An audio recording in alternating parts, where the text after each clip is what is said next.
அடுத்த முறை என்ன பார்க்க வரும்போது நீ அனுமதி கேட்டுட்டு தான் வரணும், புரிஞ்சுதா? அப்படி நீ செய்யலனா நான் என்ன பண்ணுவேன்னு எனக்கே தெரியாது. இப்ப எதுக்காக நீங்க வந்த சொல்லு. நான் மறுபடியும் அந்த கசாயம் செய்யறதுக்கான பொருட்களை நீ தேடி அலைஞ்சு கண்டுபிடிக்க வேண்டாமா? நீ மட்டும் அந்த மாதிரி செய்யலனா இந்நேரம் எனக்கு அந்த சக்தி எல்லாம் கிடைச்சிருக்கும். அதை வச்சு இந்த அரசனை அழிச்சிட்டு இந்நேரம் நான் சிம்மாசனத்துல உட்கார்ந்து இருப்பேன். நீ செஞ்ச தவறுக்கு நான் தண்டனை கொடுக்காம இருக்கணும்னா அந்த கசாயம் செய்யறதுக்கான பொருட்களை நீயே தேடி கண்டுபிடிச்சு கொடுத்துரு.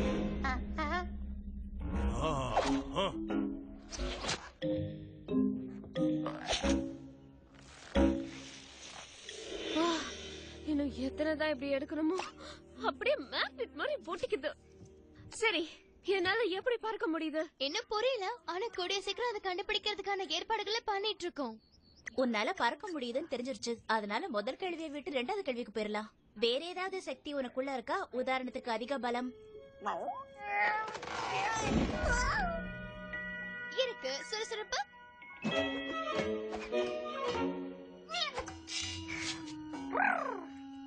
இருக்கு.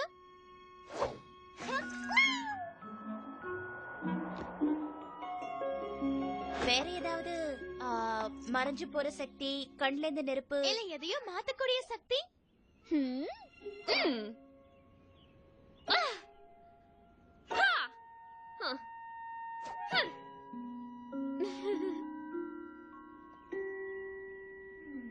எதுவும் இல்ல போல இருக்கு.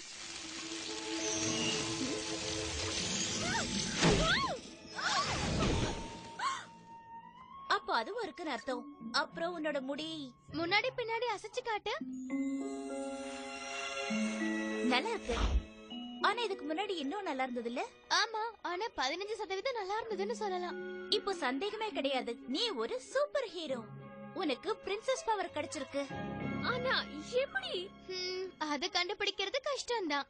பொதுவா சூப்பர் ஹீரோன்னா ஏதோ ஒரு பிளானட்ல இருந்து வருவாங்க. ஆனா